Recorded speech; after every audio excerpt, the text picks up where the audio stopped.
Millonario, sigue la niña, que reciclaba sobras.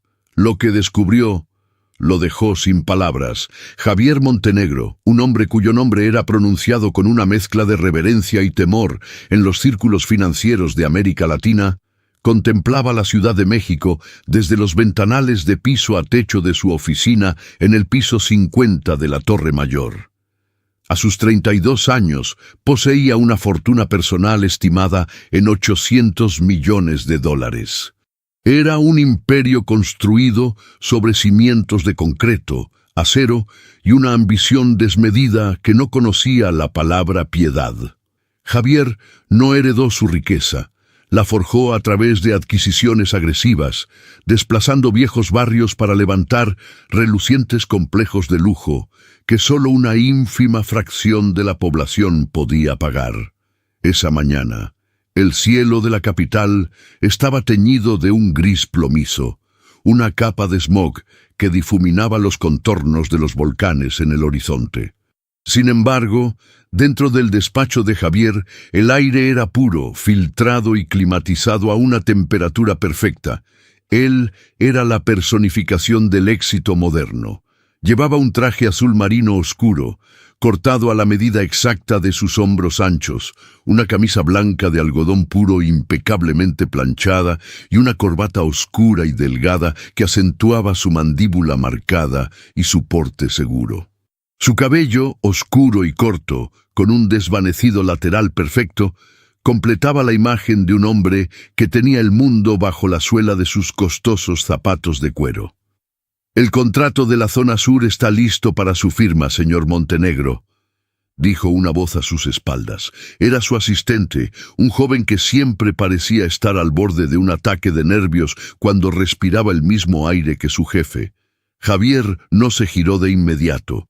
Siguió mirando hacia abajo, hacia las diminutas venas de asfalto por donde fluían millones de personas que, para él, no eran más que estadísticas, consumidores o estorbos. ¿Los residentes del antiguo bloque de viviendas ya fueron desalojados?, preguntó Javier. Su voz era un barítono frío, carente de cualquier inflexión emocional. La mayoría sí. Quedan un par de familias que intentan resistir con amparos legales, pero nuestros abogados aseguran que el juez fallará a nuestro favor esta misma tarde. Tienen hasta el viernes para vaciar el terreno. Asegúrate de que los bulldozers estén calentando motores el jueves por la noche, ordenó Javier, dándose la vuelta por fin. Caminó hacia su inmenso escritorio de caoba y tomó su maletín de cuero fino, una pieza de artesanía impecable que contenía documentos que valían más que el Producto Interno Bruto de algunas naciones pequeñas. No pago a un ejército de abogados para esperar. El tiempo es dinero, y ese terreno me está costando $100,000 por cada día que permanece lleno de escombros y miseria. Sí, señor. De inmediato. Javier salió de su oficina sin despedirse. El pasillo, revestido en mármol y madera silenciosa, parecía absorber el sonido de sus pasos decididos. Al llegar al estacionamiento subterráneo, Mateo, su chofer y jefe de seguridad, ya lo esperaba junto a la puerta abierta de un sedán de lujo negro, blindado y silencioso como una bóveda de banco. Mateo era un hombre de unos 50 años, de piel curtida y manos fuertes, originario de las periferias que Javier tanto se empeñaba en demoler. A pesar de los años trabajando para el magnate, Mateo nunca había perdido la humildad y a menudo observaba a su jefe por el espejo retrovisor con una mezcla de lealtad y una silenciosa tristeza por la coraza de hielo que envolvía el corazón del joven millonario. «A la Avenida Juárez, Mateo», dijo Javier, acomodándose en el asiento trasero de cuero blanco y abriendo su computadora portátil. «Tengo la reunión con el consorcio suizo al mediodía. No podemos llegar tarde. Esta firma consolidará el monopolio comercial en el centro histórico. El tráfico está muy pesado hoy, señor Montenegro. Hay manifestaciones cerca de Bellas Artes y varios cierres viales», advirtió Mateo, encendiendo el motor, que rugió como un susurro apenas perceptible. No me importan las manifestaciones, Mateo. Encuentra una ruta. Paga a quien tengas que pagar. Sube el auto a la banqueta si es necesario, pero ponme en ese edificio antes de las 12. El viaje comenzó en silencio. Javier iba sumergido en sus hojas de cálculo, proyectando márgenes de ganancia y calculando dividendos. Afuera, más allá de los cristales tintados y blindados, la Ciudad de México latía con su furia habitual.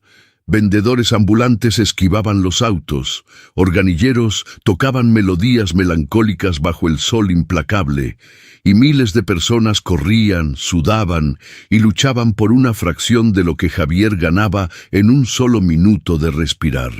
Pero dentro del auto, Javier estaba a salvo.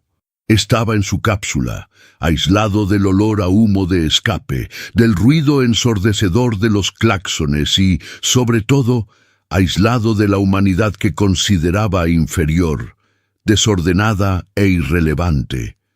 Sin embargo, a medida que se acercaban al corazón del centro histórico, el avance del vehículo se volvió imposible.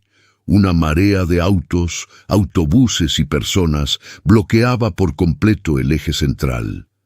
Mateo detuvo el auto por completo.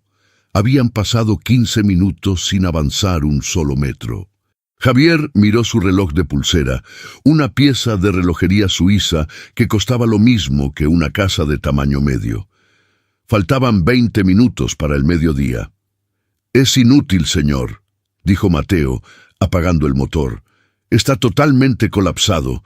No hay manera de pasar el cerco de autos. Ni siquiera las motocicletas pueden avanzar». Javier soltó un gruñido de frustración, cerrando su computadora con un golpe seco. Su mandíbula se tensó, marcando la línea de sus músculos faciales. Odiaba perder el control. Odiaba que la ciudad se interpusiera en sus planes. «¿A qué distancia estamos del edificio del consorcio?», preguntó tomando su maletín de cuero. «A unas 6 cuadras, señor. Pero caminar por ahí con ese traje, la calle está abarrotada. No voy a perder $80 millones por un embotellamiento de mediocres», espetó Javier, abriendo la puerta del auto. «Quédate aquí, te enviaré la ubicación cuando termine». Antes de que Mateo pudiera sugerir acompañarlo como escolta, Javier ya había cerrado la puerta del auto y se había sumergido en el caos hirviente de la avenida Juárez. El calor de la calle lo golpeó de inmediato, una bofetada de aire denso, cargado del olor a tacos callejeros, asfalto caliente y escape de camiones. Ajustó su corbata, aferró su maletín y comenzó a caminar con paso firme y agresivo, esquivando a la multitud con la misma frialdad con la que esquivaba los problemas éticos en sus juntas de negocios. No sabía que esos siguientes 500 metros estaban a punto de destruir la muralla que había construido alrededor de su alma durante 32 años. La avenida Juárez era un hervidero de vida. Un microcosmos donde convergían todas las realidades de la inmensa urbe. El sol del mediodía caía a plomo, rebotando en los imponentes edificios coloniales y en las fachadas de mármol del Palacio de Bellas Artes que se alzaba a la distancia. Javier caminaba rápido, con la mirada fija al frente, sus costosos zapatos de cuero repiqueteando contra el concreto irregular de la acera. Ignoraba las voces de los comerciantes que ofrecían baratijas, no miraba a los turistas que tomaban fotografías y pasaba de largo frente a las manos extendidas de los mendigos que pedían una moneda. Él avanzaba como un tiburón en aguas poco profundas, cortando la multitud con su presencia imponente. Su traje azul marino impecable, resaltando como una anomalía en medio de la marea de colores desgastados y ropa informal que lo rodeaba. Faltaban 3 cuadras para su destino. Su respiración se mantenía rítmica, pero una fina gota de sudor amenazaba con arruinar la perfección de su cuello almidonado. Fue entonces cuando su camino fue bloqueado. No por un muro, no por un automóvil, sino por una montaña inestable de cartón corrugado que parecía moverse por voluntad propia en medio de la concurrida banqueta. Javier frenó en seco, irritado, a punto de soltar un grito para exigir que le abrieran paso. Pero las palabras murieron en su garganta cuando la montaña de cartón se desplazó ligeramente, revelando el motor que la impulsaba. Era una niña. No tendría más de 6 o 7 años. Javier se quedó paralizado, observándola en un estado de trance involuntario. La escena frente a él era tan brutalmente real, tan ajena a su universo de hojas de cálculo y reuniones de consejo, que por un segundo su cerebro se negó a procesarla. La pequeña llevaba una camiseta gris, tan descolorida por el sol y las lavadas que era casi blanca, y una falda vieja que le quedaba un poco grande. Pero lo que más impactó a Javier fueron sus pies. Estaba completamente descalza. Sus pies pequeños y oscuros pisaban el asfalto hirviente de la ciudad, llenos de polvo y marcas, como si la calle misma fuera una extensión de su propia piel curtida. Su cabello era largo, oscuro y lacio, cayendo desordenado sobre su rostro manchado de hollín y tierra. Estaba agachada en el suelo, con una concentración absoluta, casi feroz, ordenando y aplanando una enorme caja de cartón que acababa de encontrar junto a un bote de basura. En su espalda, asegurado con una gruesa y áspera cuerda de ixtle que se clavaba cruelmente en sus delgados hombros, llevaba un bulto monumental de láminas de cartón apiladas. El peso era tan colosal en comparación con su diminuta estructura ósea que la obligaba a caminar encorvada, casi doblada por la mitad. El fardo de cartón era más grande que ella, ocultando por completo su cuerpo desde ciertos ángulos. El contraste era asombroso, una bofetada visual. En el primer plano, la extrema pobreza, la lucha descarnada por la supervivencia encarnada en una criatura que debería estar jugando o en un salón de clases, no rompiéndose la espalda como un animal de carga. Y en el fondo, desenfocado por el vaivén de la multitud, pero innegablemente presente, estaba Javier. Joven, apuesto, inmensamente rico, vestido con telas finas y sosteniendo un maletín de cuero que valía lo que esa niña probablemente no ganaría en 10 años de recolectar sobras. La multitud pasaba a su alrededor. Ejecutivos, estudiantes, amas de casa. Todos caminaban, esquivaban a la niña, miraban sus teléfonos completamente insensibilizados ante la tragedia que se desarrollaba en la banqueta. Ella era invisible para la ciudad, una parte del mobiliario urbano, un fantasma de carne y hueso. Javier intentó retomar su camino, dio un paso hacia la izquierda para rodearla y seguir hacia su reunión. La lógica de su mente corporativa le gritaba que avanzara, que $80 millones lo esperaban en una mesa de caoba, pero su cuerpo no obedeció. Mientras Javier pasaba justo por su lado, la niña hizo un movimiento brusco para intentar incorporar la nueva caja a su inmenso paquete. La gruesa cuerda resbaló ligeramente de su hombro, y una de las láminas de cartón, pesada y sucia, cayó al suelo, golpeando la punta del inmaculado zapato de cuero de Javier. Javier se detuvo de inmediato. Miró la mancha de polvo sobre su zapato reluciente. La furia automática, esa que reservaba para sus empleados incompetentes, se encendió en su pecho. Iba a levantar la vista y reprender a la criatura por ensuciarlo, por estorbar. Iba a usar su voz de mando. Pero antes de que pudiera abrir la boca, la niña levantó el rostro hacia él. Javier esperaba encontrar miedo, esperaba ver lágrimas, sumisión o la mirada lastimera de alguien que está a punto de pedir una limosna. Lo que encontró lo dejó sin aire. Los ojos de la niña, grandes, profundos y de un color café tan oscuro que parecían pozos de obsidiana, no tenían una sola gota de miedo. Eran ojos antiguos en el rostro de una niña. Reflejaban una madurez espeluznante, la mirada de alguien que había comprendido la crudeza del mundo demasiado pronto. No lo miró con envidia por su traje, ni con temor por su tamaño. Lo miró con una urgencia pragmática. Sin decir una sola palabra, la niña se arrodilló rápidamente sobre el asfalto hirviente, tomó el trozo de cartón que había golpeado el zapato del millonario y con sus manos pequeñas y ásperas sacudió torpemente el polvo del zapato de Javier en un gesto rápido y mecánico, no por sumisión, sino como quien limpia un obstáculo para seguir con su trabajo. Acto seguido, se puso de pie haciendo un esfuerzo sobrehumano, las venas de su cuellito resaltando por la tensión de volver a equilibrar el monstruoso bulto en su espalda.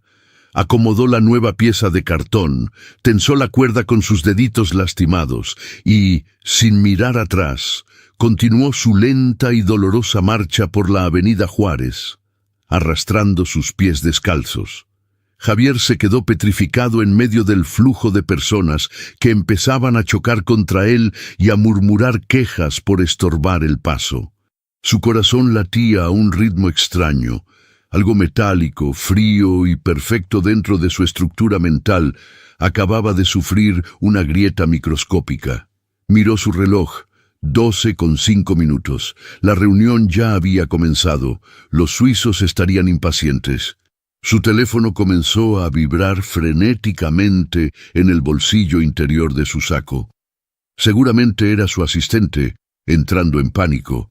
Javier Montenegro, el hombre que calculaba cada segundo de su día en miles de dólares, miró la pequeña figura encorvada que se alejaba lentamente entre la multitud, aplastada bajo una torre de basura reciclable. Una niña que no le había pedido nada, que no le había tenido lástima a sí misma y que en 5 segundos había desarmado su prepotencia con una dignidad aplastante. Llevó la mano a su bolsillo, sacó el teléfono de última generación que no dejaba de vibrar, miró el nombre de su vicepresidente en la pantalla y, en un acto que desafiaba toda la lógica que había gobernado su vida entera, apagó el dispositivo. Apretó el asa de su maletín de cuero. Suspiró profundamente, llenando sus pulmones con el aire viciado de la ciudad y olvidando el imperio de cristal, los millones de dólares y su propio ego. Javier comenzó a caminar lentamente, siguiendo los pasos silenciosos de la niña descalza. El sol de la Ciudad de México había alcanzado su cenit, transformando el asfalto de las calles en una plancha hirviente que irradiaba olas de calor, distorsionando la vista a lo lejos. Javier Montenegro, el magnate que apenas unas horas antes dictaba el destino de cientos de familias desde la comodidad climatizada de sus rascacielos, ahora caminaba como un extraño en su propia ciudad. Había dejado atrás el pulcro y turístico perímetro del Palacio de Bellas Artes para adentrarse lentamente en las arterias más congestionadas y ruidosas del centro, moviéndose hacia las zonas donde el glamour de la arquitectura colonial daba paso a la decadencia de edificios grises, cables colgando como telarañas oscuras y el comercio informal que devoraba cada centímetro de las banquetas. A unos 15 metros por delante de él, la pequeña figura de la niña marcaba el paso. Caminaba con una lentitud agónica, dictada por el volumen monstruoso del cartón que aplastaba su diminuta espalda. La cuerda de Ixtle que cruzaba sus hombros parecía estar a punto de cortar su carne delgada, tensada al máximo por la fricción. Desde su posición, Javier podía ver cómo los pequeños talones de la niña, ennegrecidos por la mugre y la calle, se levantaban y caían sobre el concreto roto, esquivando instintivamente los vidrios rotos, los charcos de agua estancada y las colillas de cigarro humeantes. No llevaba zapatos. El millonario bajó la mirada por un microsegundo hacia sus propios mocasines italianos, cuyo cuero fino ya empezaba a cubrirse de una fina capa de polvo citadino. Una punzada de algo extraño, una emoción ácida y desconocida que no podía identificar como culpa o vergüenza, le revolvió el estómago. El trayecto era un calvario silencioso. Javier, con su traje azul marino de lana fría, comenzaba a sentir el rigor del clima. El cuello almidonado de su camisa blanca, antes impecable, ahora se adhería a su piel por el sudor. El maletín de cuero que sostenía en su mano derecha, lleno de contratos que valían decenas de millones, de repente se sentía ridículamente inútil, un peso absurdo en un mundo donde esos papeles no significaban nada. Sin embargo, no se detuvo. Algo en la resiliencia mecánica de esa criatura lo mantenía atado a sus pasos, como si un hilo invisible se hubiera tensado entre el saco de alta costura y la camiseta gris desteñida. Mientras avanzaban por el eje central y se desviaban hacia las calles más angostas de la colonia obrera, Javier fue testigo de la brutal hostilidad del entorno hacia la pequeña. El mundo no solo era indiferente a ella, era activamente cruel. En una esquina, la niña intentó detenerse un segundo para ajustar la carga frente a un puesto de tacos de canasta que desprendía un olor a aceite quemado y cebolla. Apenas su sombra rozó el borde del puesto, el vendedor, un hombre robusto con un delantal manchado, agitó un trapo sucio en el aire con violencia. «¡Órale, chamaca! ¡Hazte a un lado! Me espantas a la clientela con tu mugrero. ¡Sácate de aquí!», le gritó el hombre, arrojándole unas gotas de agua sucia de un balde cercano. Javier sintió que la sangre le hervía. Sus nudillos se pusieron blancos al apretar el asa de su maletín. El instinto corporativo, el de destruir a cualquiera que se interpusiera en su camino, afloró de inmediato. Estuvo a punto de acortar la distancia, sacar un fajo de billetes, comprar el maldito puesto de tacos y ordenarle al hombre que se largara para siempre. Pero antes de que pudiera dar un paso al frente, vio la reacción de la niña. No hubo lágrimas. No hubo una respuesta furiosa ni una mirada de odio. La pequeña, con esa misma expresión de madurez espeluznante que le había dirigido a él minutos antes, simplemente bajó la cabeza, apretó los labios hasta volverlos una línea blanca, hizo un esfuerzo titánico con sus pequeñas piernas temblorosas y se apartó hacia el arroyo vehicular, poniendo su vida en peligro entre los autobuses que pasaban a centímetros de ella solo para evitar el conflicto. Aceptaba el abuso como una ley natural de su existencia. Eso golpeó a Javier más duro que cualquier insulto. La normalidad de su sufrimiento era devastadora. El millonario continuó siguiéndola desde la sombra de los toldos de plástico, su mente analítica intentando procesar la información. ¿Por qué una niña de su edad no estaba en la escuela? ¿Dónde estaban sus padres? ¿Cómo era posible que en la misma ciudad donde él cenaba cortes de carne de $500, esta criatura estuviera arriesgando la vida por basura? Javier Montenegro siempre había creído en la meritocracia, en el discurso de que el pobre es pobre porque no se esfuerza, porque carece de la visión y la ambición que él poseía. Era el mantra que le permitía dormir por las noches después de autorizar desalojos forzosos. Pero al mirar la espalda doblada de la niña, soportando un peso que haría gemir a un hombre adulto bajo un sol de justicia, esa mentira colapsó. Nadie en toda su junta directiva trabajaba tan duro como esa niña descalza. Nadie. La persecución peatonal continuó durante 40 agonizantes minutos. El paisaje urbano se degradó por completo. Los edificios altos desaparecieron, dando lugar a bodegas destartaladas, talleres mecánicos clandestinos que derramaban aceite negro en las aceras y paredes cubiertas de grafiti descascarado. Javier sentía que había cruzado una frontera invisible hacia un país que no aparecía en los folletos turísticos ni en las proyecciones de inversión extranjera.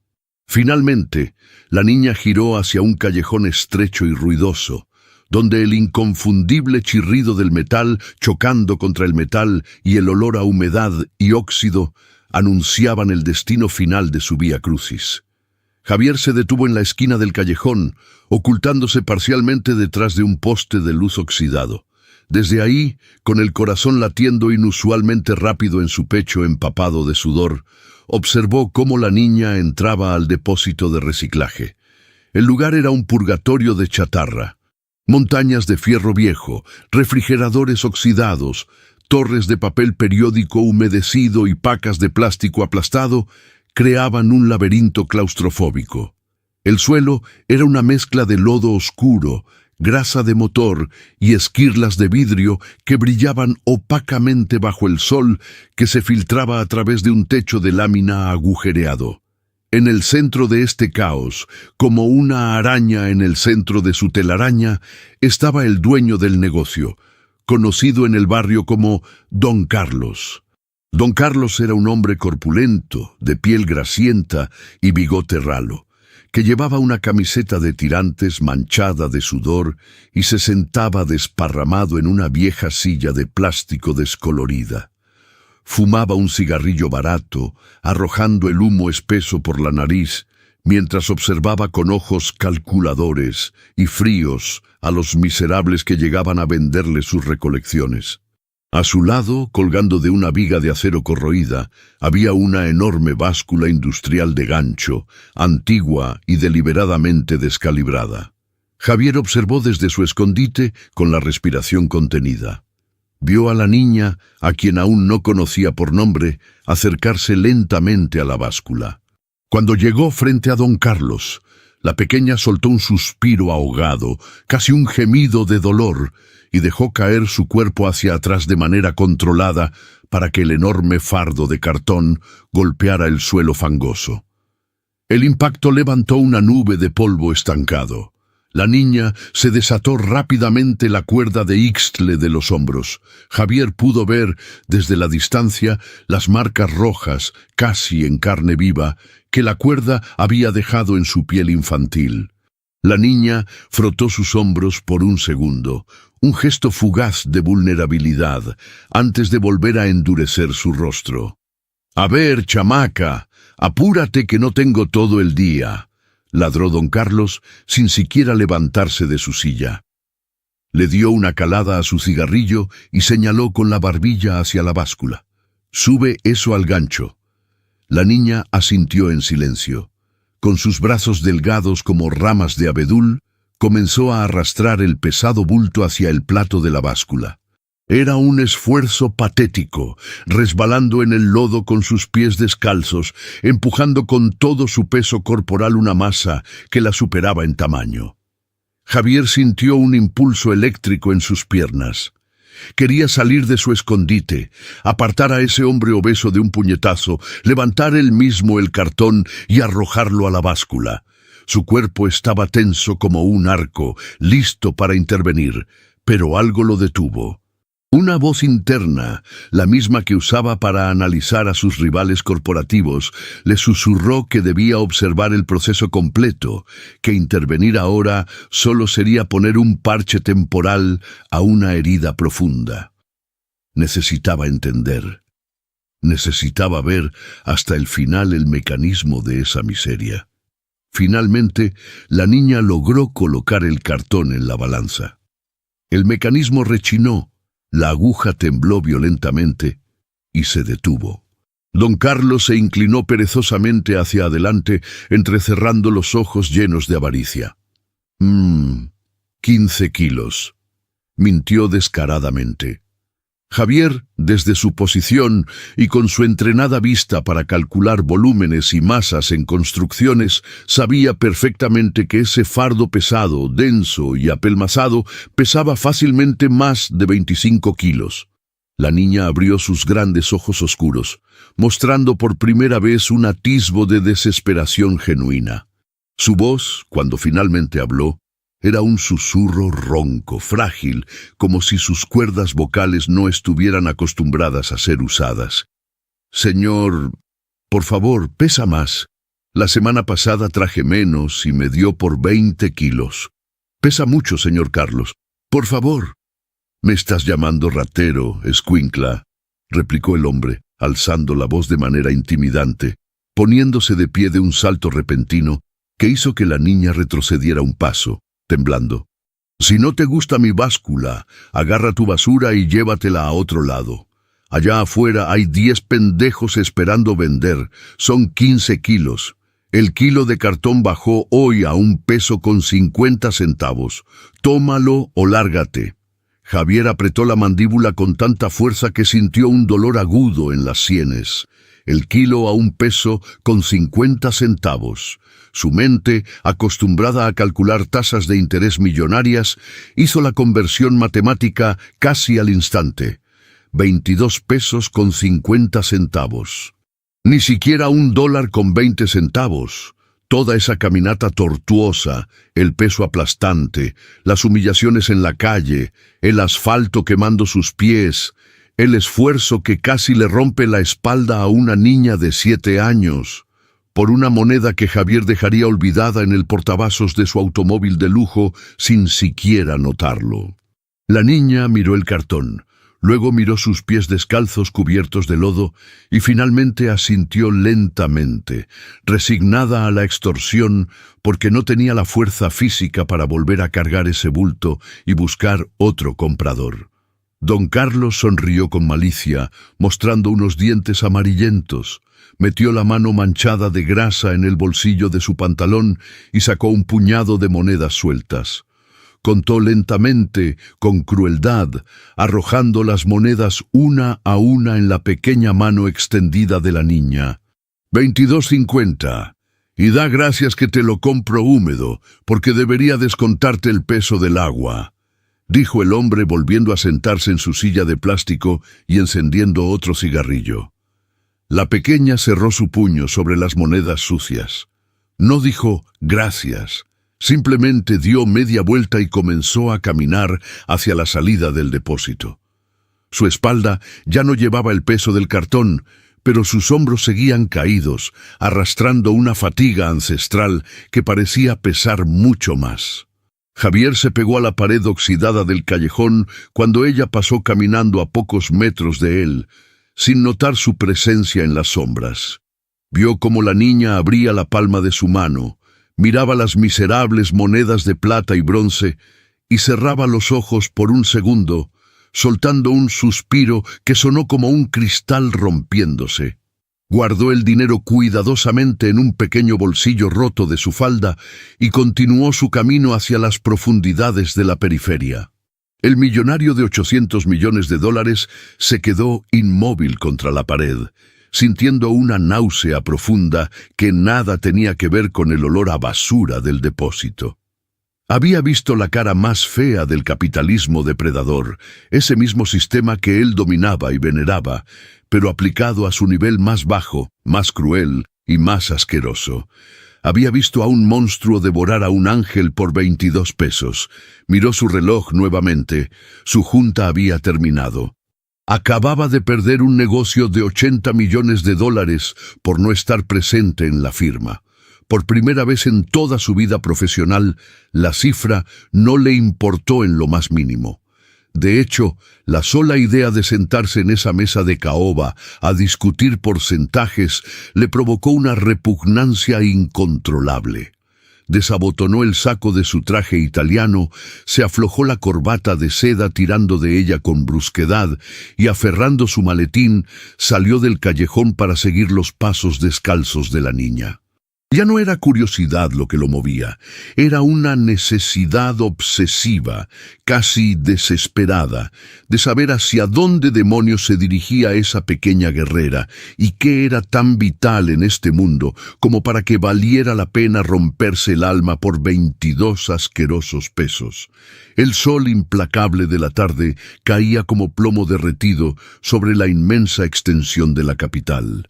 Javier Montenegro, el hombre que hasta hace unas horas dictaba el rumbo económico de la ciudad desde una torre de cristal, ahora se adentraba en un territorio que sus mapas de inversión catalogaban simplemente como zonas sin interés comercial. La transición fue gradual pero devastadora.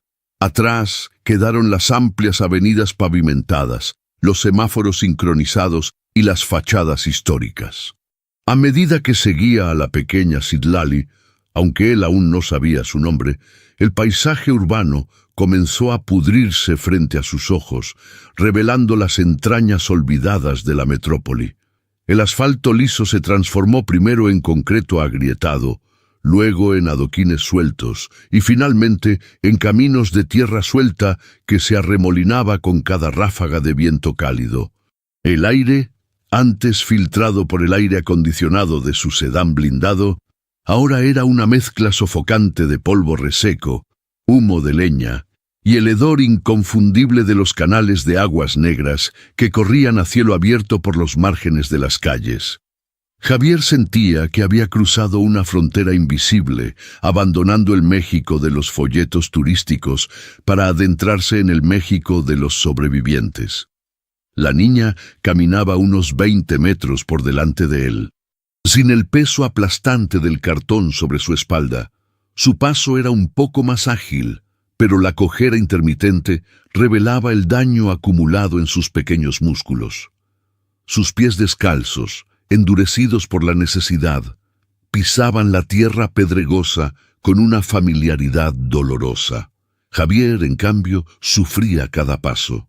Sus zapatos de diseñador, elaborados con el cuero más fino de Italia y pensados para pisar gruesas alfombras de oficinas corporativas, le rozaban los talones dolorosamente con cada irregularidad del terreno.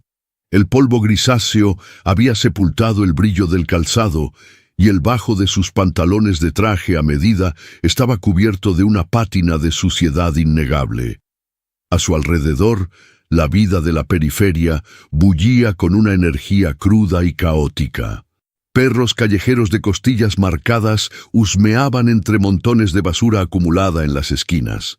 Mujeres, con rostros curtidos por el sol, lavaban ropa en grandes tinas de plástico frente a sus casas a medio construir. Y el sonido estridente de la cumbia y el reggaetón rebotaba contra las paredes de ladrillo desnudo, saliendo de bocinas distorsionadas. Javier se sentía observado. Era un cuerpo extraño en ese ecosistema. Su traje azul marino, su camisa blanca empapada en sudor y, sobre todo, el costoso maletín de cuero que aferraba en su mano derecha gritaban que él no pertenecía allí. Algunas miradas furtivas se clavaron en él desde las sombras de los zaguanes, miradas cargadas de desconfianza y resentimiento hacia lo que él representaba. Por un momento, el instinto de supervivencia que lo había convertido en un magnate implacable le exigió que diera media vuelta.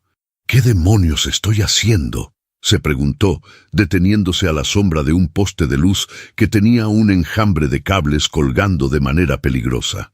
Tengo 800 millones de dólares. Tengo una empresa que dirigir. Podría estar bebiendo un whisky de Malta en mi despacho y, en su lugar, estoy arriesgando mi integridad física persiguiendo a una niña recolectora de basura en uno de los barrios más peligrosos de la ciudad. Su mano libre fue mecánicamente al bolsillo donde guardaba su teléfono móvil. Podía encenderlo. Podía llamar a Mateo. En 10 minutos, un equipo de seguridad privada fuertemente armado podría sacarlo de allí en una camioneta blindada y devolverlo a su castillo en las nubes. Rozó el metal frío del dispositivo con las yemas de los dedos, pero no lo encendió. Levantó la vista y buscó la silueta de la niña. Allí estaba, doblando la esquina hacia una pendiente aún más empinada. La imagen de sus manos infantiles cerrándose alrededor de esas miserables monedas en el depósito de chatarra regresó a su mente con la fuerza de un golpe físico. 22 pesos con 50 centavos. Esa cifra martillaba en su cerebro. Él había gastado 10 veces esa cantidad esa misma mañana en un simple café expreso que ni siquiera terminó. La disonancia cognitiva era tan brutal que le provocaba náuseas. Soltó el teléfono en su bolsillo, apretó los dientes, ajustó el agarre de su inútil maletín lleno de contratos millonarios y continuó caminando hacia la pendiente. Ya no podía regresar. El imperio de cristal se había roto y ahora necesitaba ver los fragmentos de la realidad que él mismo había ignorado toda su vida. El ascenso se volvió tortuoso. Las calles dejaron de tener nombres y trazado rectilíneo para convertirse en un laberinto orgánico de callejones serpenteantes que trepaban por la ladera de un cerro. Las viviendas aquí no eran casas, sino estructuras precarias de supervivencia, un testamento de la desesperación humana. Javier observaba, horrorizado, las construcciones hechas con bloques de cemento apilados sin mortero, techos de lámina oxidada sujetos con llantas viejas para que el viento no se los llevara, y puertas que no eran más que trozos de tela desgarrada o pedazos de madera podrida. Su mente de desarrollador inmobiliario no pudo evitar calcular. Estos terrenos son irregulares, no hay cimientos. Un sismo de magnitud moderada o una lluvia torrencial fuerte convertirían todo este cerro en una trampa mortal de escombros y lodo. Y entonces una realización gélida le heló la sangre a pesar del calor asfixiante. Él había comprado terrenos muy similares a estos en el pasado, terrenos baratos. Había enviado a sus abogados para ejecutar órdenes de desalojo, argumentando que las personas que vivían allí eran ocupantes ilegales. Nunca había venido en persona a ver a quienes estaba desalojando. Para él solo eran firmas en un papel, problemas legales que resolver, obstáculos en la gráfica de crecimiento de sus inversiones. ¿Cuántas niñas descalzas, como la que caminaba frente a él, habían perdido su techo de lámina por culpa de un bolígrafo en sus manos? La culpa, una emoción que Javier Montenegro creía haber extirpado de su sistema nervioso años atrás, emergió desde las profundidades de su estómago y se instaló en su garganta, asfixiándolo más que el polvo del cerro. La niña finalmente redujo su marcha. Había llegado a la cima de la zona habitada, donde el cerro se encontraba con un barranco y las viviendas eran aún más escasas y miserables. Se desvió del camino principal de tierra y se internó por un pequeñísimo sendero flanqueado por maleza seca y basura acumulada. Javier aceleró el paso temiendo perderla de vista, pero cuidando de no hacer ruido. Se movió con sigilo, su traje de alta costura rozando los matorrales polvorientos, hasta que la figura de la niña se detuvo frente a lo que parecía ser la última estructura de la ladera. Habían llegado a su destino. La casa, si es que la palabra podía aplicarse a tal edificación, era un desgarrador collage de miseria. Se alzaba al borde del barranco, desafiando a la gravedad y a la dignidad humana. Las paredes estaban formadas por una mezcolanza irregular de láminas de zinc acanalado, viejos anuncios publicitarios de plástico duro decolorados por el sol, tablones de madera en estado de putrefacción y trozos de cartón grueso que, irónicamente, se parecían mucho a los que la niña acababa de vender horas antes, pero endurecidos por el barro seco. El techo era bajo, apenas suficiente para que un adulto se mantuviera en pie sin golpearse la cabeza, y estaba cubierto de plásticos negros sujetos con pedras y trozos de escombro. No había ventanas de vidrio, solo un par de huecos irregulares cortados en la lámina, cubiertos con mosquiteros rotos y trapos grises para evitar el paso del viento helado de las noches. Javier se detuvo a escasos metros, su respiración agitada haciendo un ruido sordo en el silencio tenso de la periferia. Su instinto lo llevó a buscar cobertura de inmediato. Se agachó, ocultando su imponente figura detrás de la carcasa oxidada y desvalijada de una vieja camioneta que llevaba años abandonada junto al sendero, consumida por la maleza y el olvido. Desde esa posición estratégica, apenas a 5 metros de la entrada de la vivienda, tenía una visión clara. La puerta de la choza no tenía cerradura ni bisagras metálicas. Era simplemente un gran panel de madera contrachapada atado al marco con alambre de púas y cuerdas gruesas. La niña, con la familiaridad de quien repite la misma rutina agónica todos los días, desató el nudo principal con sus deditos sucios, empujó la pesada madera hacia un lado con un gruñido de esfuerzo y entró en la penumbra del habitáculo. Javier se arrastró lentamente por la tierra seca, manchando definitivamente los codos y las rodillas de su impecable traje italiano de lana virgen. Se acercó a uno de los huecos laterales de la estructura, donde la lámina no terminaba de unirse con el tablón de madera, creando una estrecha pero clara rendija hacia el interior. El olor que emanaba desde dentro lo golpeó con fuerza. Era una mezcla sofocante de humedad perpetua, tierra mojada, encierro y el inconfundible y dulce aroma de la enfermedad. Al asomarse por la rendija, sus ojos tardaron un par de segundos en ajustarse a la oscuridad del interior, iluminado únicamente por los finos rayos de sol que lograban colarse entre las grietas del techo. Lo que vio en esa habitación de escasos 4 por 4 metros lo dejó completamente sin palabras, paralizando su corazón dentro de su pecho. El suelo no era de cemento, ni mucho menos de loseta. Era simple tierra apisonada, barrida con meticulosa limpieza, a pesar de su naturaleza. No había muebles, ni electricidad, ni agua corriente. En una esquina, sobre unos ladrillos ennegrecidos por el hollín, descansaba una vieja olla de aluminio ahumada. En la pared opuesta, un pequeño altar improvisado sobre una caja de frutas albergaba una estampa desgastada de la Virgen de Guadalupe y el cabo de una vela derretida. Pero lo que capturó la atención de Javier y lo dejó sin aliento fue el rincón más oscuro de la choza. Allí, sobre un catre militar oxidado, cubierto apenas por una colcha delgada y raída que había perdido su color original hace décadas, yacía una mujer. Era la madre de la niña. Javier lo supo al instante por la estructura de sus pómulos y la tonalidad de su piel indígena, aunque la enfermedad había hecho estragos brutales en su rostro.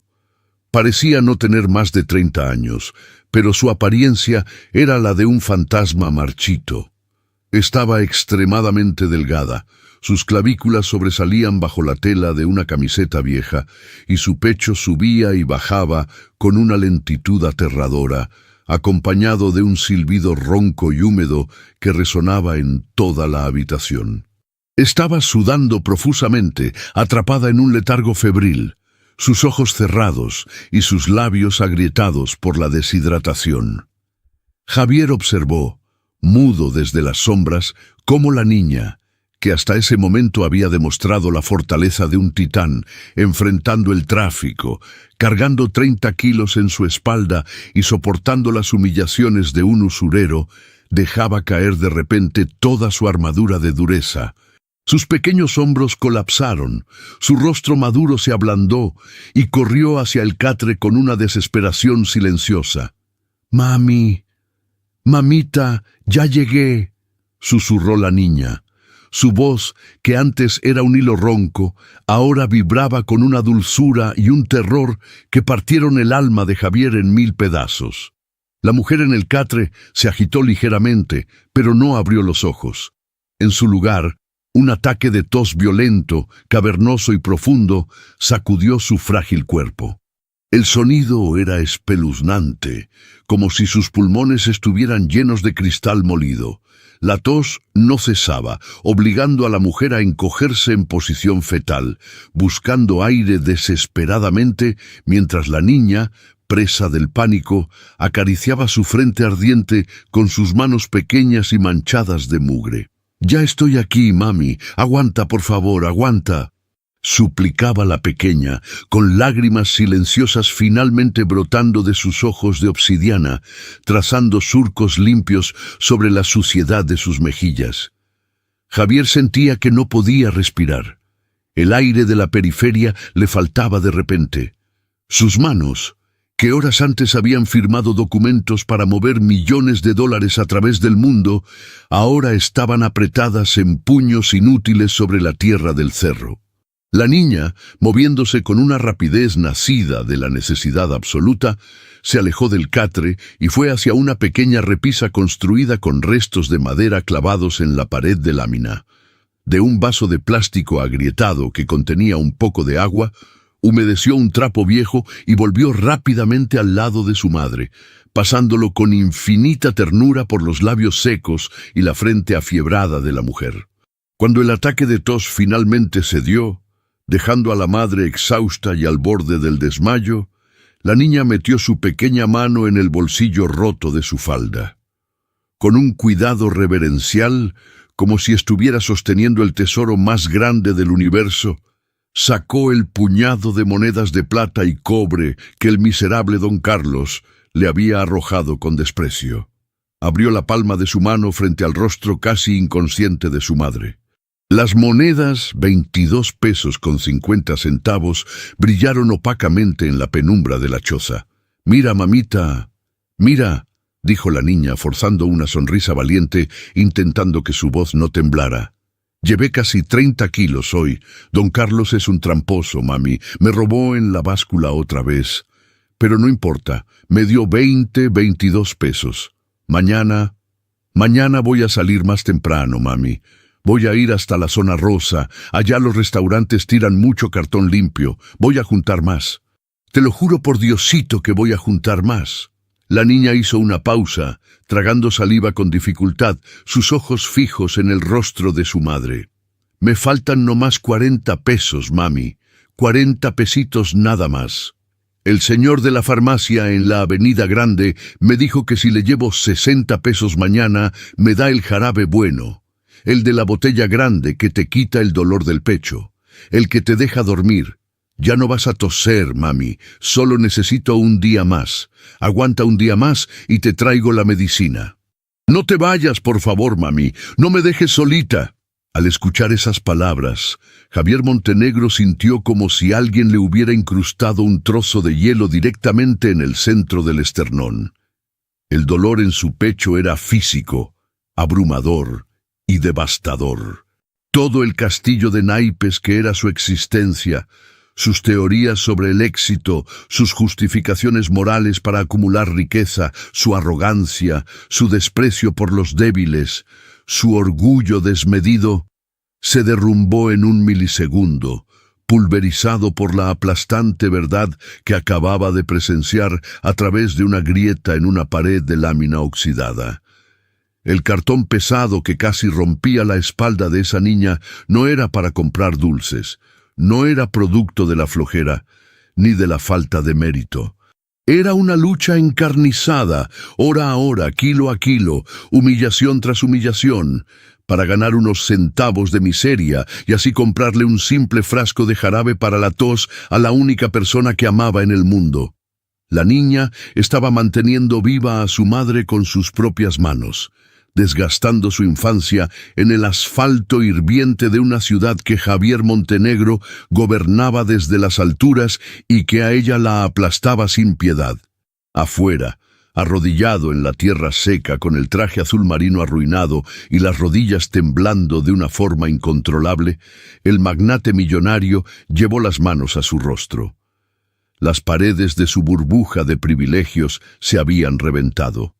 Javier Montenegro, el hombre de hierro de las finanzas, se apoyó contra la pared fría del barranco, apretó los dientes para ahogar el sonido que subía por su garganta y, por primera vez desde que era un niño, comenzó a llorar en silencio. La verdad que quema el tiempo pareció detenerse en la ladera de ese cerro olvidado. Arrodillado en la tierra suelta, oculto detrás de la estructura de lámina oxidada, Javier Montenegro sentía que el oxígeno le quemaba los pulmones. Las lágrimas, calientes y silenciosas, trazaban surcos de humedad sobre su rostro cubierto de polvo, arruinando la imagen del implacable titán corporativo que el mundo conocía. A través de la estrecha rendija por la que espiaba, el cuadro que se desarrollaba en el interior de la choza se grababa en su memoria con la fuerza de un hierro candente, destruyendo cada certidumbre que había construido a lo largo de su vida. En el catre, la mujer llamada Rosa finalmente abrió los ojos. Eran ojos hundidos, rodeados de ojeras oscuras que contrastaban violentamente con la palidez sepulcral de su piel. El esfuerzo de levantar los párpados pareció agotarla, pero su mirada encontró de inmediato el rostro de su hija. «Citlali», susurró Rosa, Su voz era apenas un roce de aire seco, un sonido tan frágil que amenazaba con romperse en cualquier momento. La niña, Citlali, saltó de inmediato y se arrodilló junto al lecho de su madre. Sus pequeñas manos, ásperas y ennegrecidas por la mugre de las calles, la grasa de los motores y el polvo de la ciudad, acariciaron las mejillas de Rosa con una devoción que rozaba lo sagrado. «Aquí estoy, mami. No hables. Te vas a cansar. Traje dinerito hoy. Don Carlos es malo, pero no importa. Mañana voy a sacar más. Te lo prometo, mami. Te voy a comprar tu medicina para que ya no te duela el pecho al respirar». Rosa levantó una mano temblorosa, huesuda y débil, y la posó sobre la cabeza de su hija, enredando sus dedos en el cabello sucio y desordenado de la pequeña. Una lágrima solitaria escapó del ojo derecho de la mujer y rodó hasta perderse en el colchón mugriento. «Perdóname, mi niña», dijo Rosa, y cada palabra iba acompañada de un silbido doloroso en su garganta. «Perdóname por esto. Tú no deberías estar en la calle, no deberías estar cargando ese peso. Eres una niña, mi amor. Deberías estar jugando, aprendiendo a leer. Y mírame, no sirvo para nada, soy una carga para ti. Dios mío, perdóname por hacerte esta vida». El llanto de la madre, ahogado e impotente, provocó un nuevo ataque de tos. El sonido cavernoso rebotó en las paredes de lámina. Citlali no lloró. En su lugar, su rostro adoptó una dureza y una determinación absoluta, una madurez que no correspondía en absoluto a sus 7 años de edad. Tomó el trapo húmedo y volvió a pasarlo por la frente de su madre. «No digas eso, mami, no eres una carga, tú eres mi mamá. Tú me cuidaste cuando yo era chiquita, ahora me toca a mí. Yo soy fuerte, mami, mírame». Citlali flexionó un pequeño brazo delgado, intentando mostrar un músculo inexistente en un intento desesperado por consolar a su madre. «El cartón no pesa tanto, y ya me sé el camino. Los carros grandes ya no me dan miedo. Solo tienes que esperarme un poquito más. Solo aguanta, mami. Yo voy a arreglarlo todo». Fuera de la choza, Javier apretó los puños con tanta fuerza que sus uñas se clavaron en las palmas de sus manos hasta casi hacerlas sangrar. La verdad quemaba. Era un fuego corrosivo que consumía sus entrañas. Se dio cuenta de la magnitud de su propia miseria espiritual. Recordó sus enfados monumentales cuando el servicio de habitaciones de un hotel de 5 estrellas tardaba 10 minutos de más en llevarle su desayuno, o cuando el aire acondicionado de su oficina bajaba 2 grados más de lo deseado. Se recordó a sí mismo despidiendo a empleados por errores minúsculos, jactándose de su ética de trabajo incansable, de sus jornadas de 14 horas cerrando tratos en restaurantes de lujo. ¿Qué sabía él del trabajo duro? ¿Qué sabía él del sacrificio? La niña que tenía a escasos metros de distancia, esa criatura de 7 años descalza y desnutrida, poseía más valor, más honor y más fuerza en su pequeño dedo meñique que él en todo su cuerpo moldeado en gimnasios exclusivos. Ella estaba sosteniendo la vida de un ser humano con sus propias manos, enfrentándose a un mundo brutal y despiadado sin pedirle piedad a nadie, mientras él destruía vidas firmando papeles con una pluma de oro. La niña se levantó, fue hacia la esquina de la habitación y tomó un trozo de tortilla dura que estaba sobre un plato despostillado. La sumergió en el vaso de agua para ablandarla y se acercó a su madre para intentar alimentarla. Javier supo en ese instante que no podía irrumpir allí. Si abría esa puerta de madera rota, con su traje de diseñador, su maletín y su altura imponente, solo causaría terror. Parecería un inspector del gobierno, un cobrador o alguien enviado para desalojarlas. El pánico podría matar a Rosa en su estado actual de debilidad. No, intervenir en ese momento de manera torpe solo empeoraría las cosas. Necesitaba pensar, y para pensar necesitaba usar el único poder real que tenía, sus recursos. Con un esfuerzo sobrehumano, el magnate se obligó a retroceder. se arrastró lentamente hacia atrás, alejándose de la rendija, cuidando de no quebrar ninguna rama seca, de no hacer rodar ninguna piedra. Cuando estuvo a una distancia segura, se puso de pie. Su aspecto era deplorable. El polvo grisáceo cubría su ropa oscura, sus zapatos estaban rayados y llenos de lodo seco, y su rostro estaba marcado por las lágrimas y la suciedad. Memorizó el lugar con la precisión de un halcón. Grabó en su mente la carcasa de la camioneta abandonada, la forma del sendero, la ubicación exacta en la pendiente del cerro. Miró la choza de lámina por última vez. «Aguanta, Rosa», pensó, una promesa silenciosa y feroz formándose en su mente. «Aguanta un día más. Te juro por mi vida que la pesadilla de tu hija termina hoy». Se dio media vuelta y comenzó a descender por los intrincados callejones, caminando ahora con una prisa nacida de la desesperación absoluta, alejándose del infierno para regresar al suyo propio. El despertar del magnate. El descenso fue una marcha fúnebre para el hombre que Javier Montenegro solía ser. Cuando finalmente alcanzó las calles pavimentadas en la base del cerro, el cielo ya comenzaba a teñirse de tonos cobrizos y violetas por el atardecer, mezclados con la densa capa de contaminación de la metrópoli. Sus piernas temblaban de agotamiento físico y estrés emocional. Se detuvo bajo un farol parpadeante y con las manos aún temblorosas sacó su teléfono del bolsillo. Lo encendió. La pantalla se iluminó casi de inmediato con decenas de notificaciones, mensajes urgentes de su vicepresidente, alertas de los bancos, llamadas perdidas de inversores furiosos y correos electrónicos exigiendo explicaciones por su desaparición el día de la firma más importante del año. Javier ignoró todo. Solo marcó un número. «Señor Montenegro, gracias a Dios». La voz de Mateo, su chofer, sonó desesperada al otro lado de la línea. «Llevo horas buscándolo. He dado vueltas por todo el centro histórico. El consorcio suizo amenazó con retirar la oferta. Su junta directiva está en pánico. ¿Dónde está? Está bien. Necesita que llame a la policía». «Silencio, Mateo», ordenó Javier, y su voz sonó extraña, ronca, despojada de su habitual arrogancia metálica. Era la voz de un hombre que acababa de sobrevivir a un naufragio. «No llames a nadie.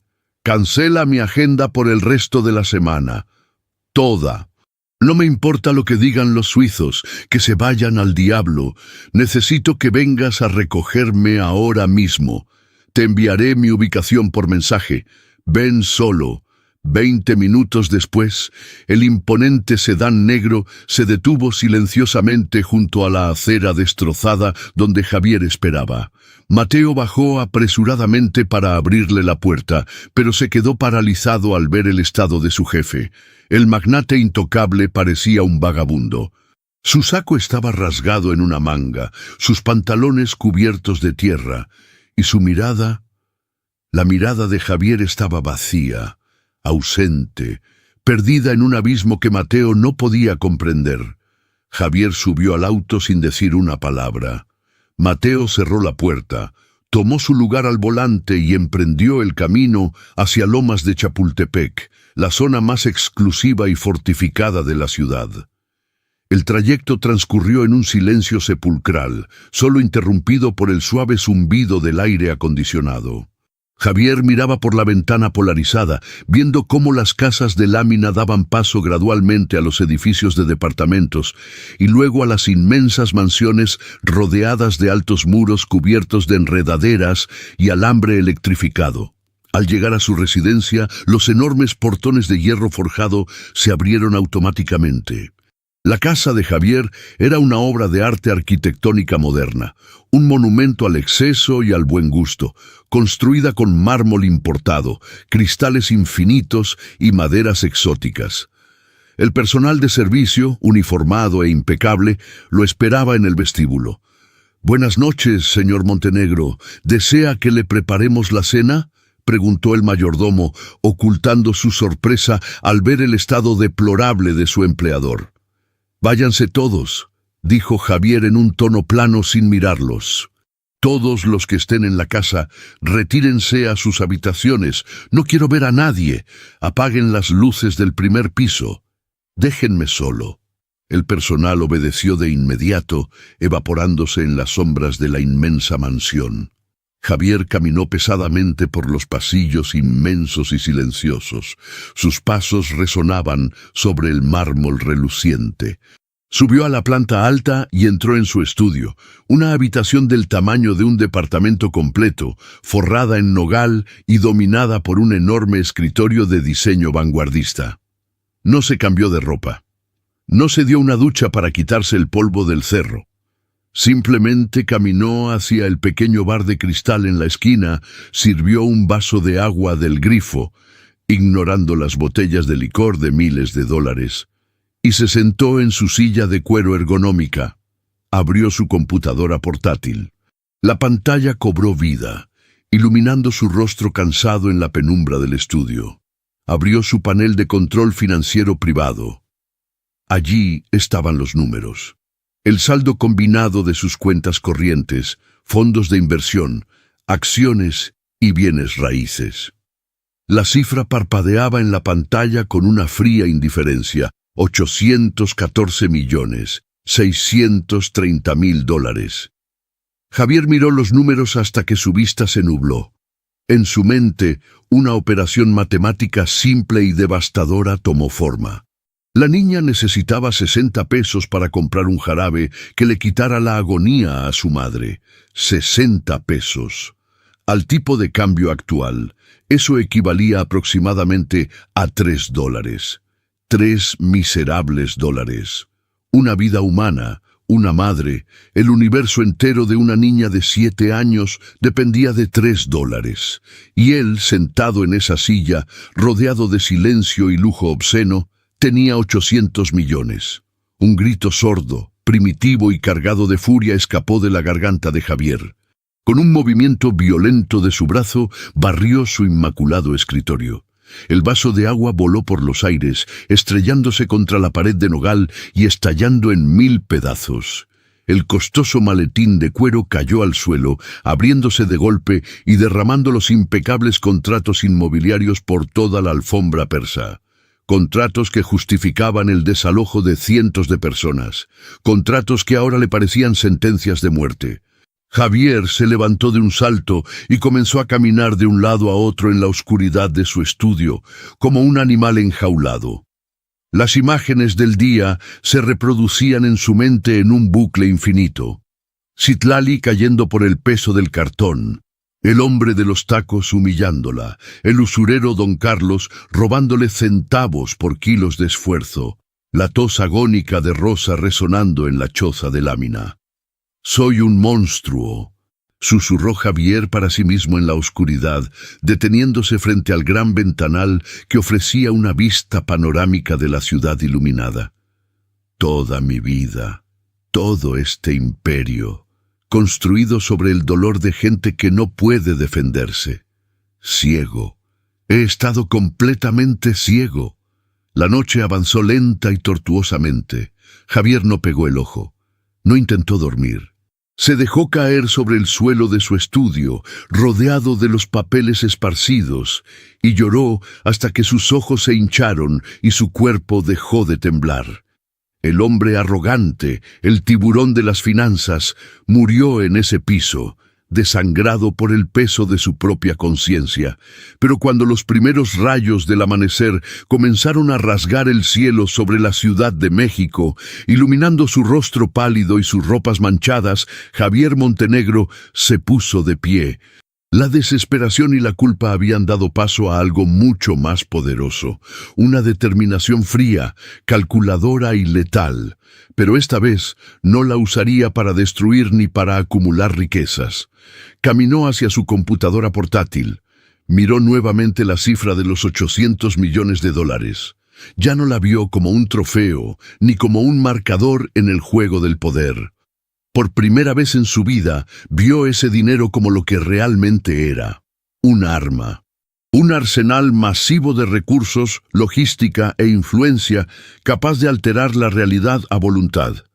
Tomó su teléfono y marcó el número de su contacto más importante en el sector salud, el director general del hospital privado más avanzado y costoso de la capital. Eran las 6 de la mañana. «Doctor Mendoza», dijo Javier en cuanto el hombre contestó, con una voz de mando absoluta, desprovista de cualquier titubeo.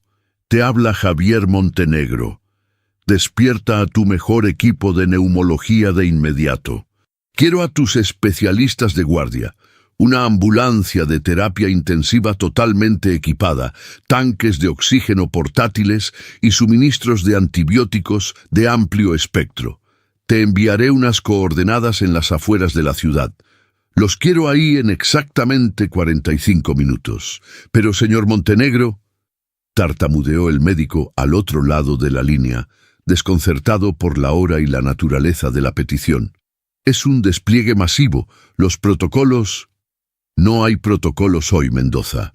Si esa ambulancia no está en las coordenadas que te mandaré a la hora señalada, juro por Dios que mañana mismo compro tu maldito hospital solo para demolerlo y hacer un estacionamiento», sentenció Javier. Su tono gélido y absoluto no admitía réplica. «Movilízate, ahora», colgó la llamada. Su pulso era firme. El magnate había despertado y la ciudad estaba a punto de sentir el impacto de su verdadera fuerza. El sol apenas comenzaba a despuntar sobre la espesa nata de contaminación de la Ciudad de México, arrojando una luz pálida y fría sobre el laberinto de callejones de tierra de la periferia. En el interior de la precaria choza de lámina, el aire era espeso y cargado con el sonido agónico de la respiración de Rosa. Citlali ya estaba despierta. Con los ojos enrojecidos por la falta de sueño y el cansancio acumulado, la pequeña de 7 años se estaba atando firmemente los zapatos improvisados que había hecho con pedazos de cartón y cordeles para proteger un poco más sus pies del asfalto hirviente que le esperaba. Sabía que hoy debía caminar más lejos, hasta la zona rosa, donde los restaurantes desechaban cajas más pesadas y limpias. Necesitaba 40 pesos más. 40 pesos para salvar a su madre. Se acercó al catre, besó la frente ardiente de Rosa, quien yacía sumida en un letargo febril, y tomó su gruesa cuerda de ixtle. Estaba a punto de empujar la pesada puerta de madera cuando un sonido extraño, un zumbido profundo y constante que no pertenecía a ese lugar, hizo temblar las delgadas paredes de zinc. No era el rugido de un camión repartidor viejo, ni el motor ahogado de un taxi colectivo. Era el sonido de maquinaria de alta precisión deslizándose sobre la tierra suelta. Citlali se asomó por la rendija de la puerta, con el corazón latiendo a 1000 por hora. Lo que vio la dejó petrificada. Subiendo por el angosto y traicionero sendero del cerro, apartando la maleza y los escombros, venía un convoy que parecía sacado de otro planeta. A la cabeza, una inmensa ambulancia Mercedes-Benz de terapia intensiva móvil, completamente blanca y reluciente, con las luces de emergencia girando en silencio para no despertar al barrio. Detrás de ella, 2 camionetas SUV negras, blindadas y con los cristales totalmente polarizados, escoltaban al vehículo médico con una sincronía militar. El convoy se detuvo exactamente frente al sendero que llevaba a la choza de Citlali. Las puertas de la ambulancia se abrieron de golpe. De su interior descendieron 4 personas vestidas con impecables uniformes médicos blancos y azules, cargando pesados maletines de aluminio, un monitor de signos vitales portátil y un enorme tanque de oxígeno verde. A la cabeza del grupo iba un hombre mayor, de cabello canoso y expresión seria, el doctor Mendoza, el jefe de neumología del hospital privado más caro de la capital. Citlali retrocedió, aterrada.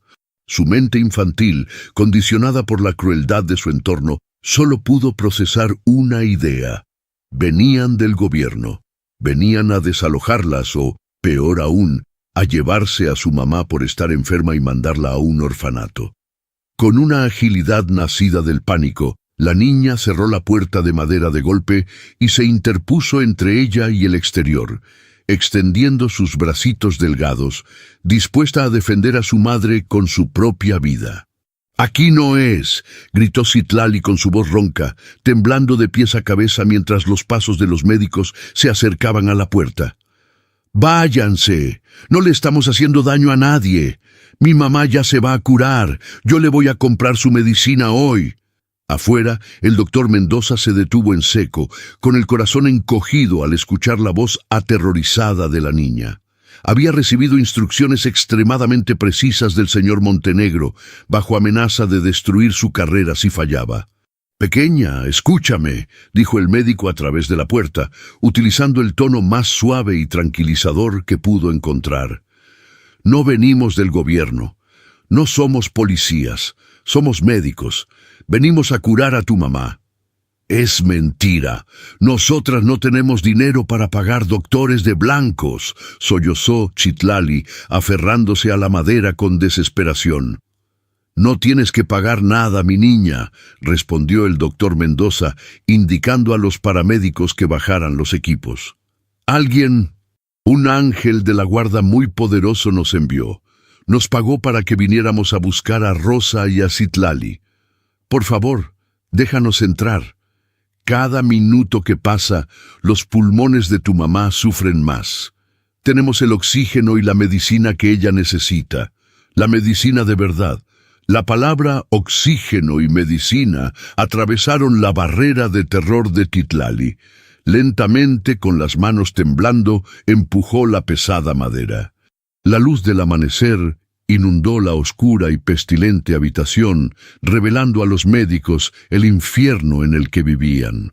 Los paramédicos, acostumbrados a atender emergencias en mansiones de las lomas o accidentes de autos de lujo, se quedaron mudos de horror ante la miseria absoluta, el piso de tierra y la mujer esquelética que agonizaba en un catre oxidado.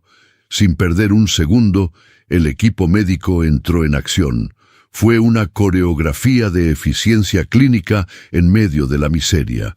En cuestión de segundos, le colocaron una mascarilla de oxígeno puro a Rosa.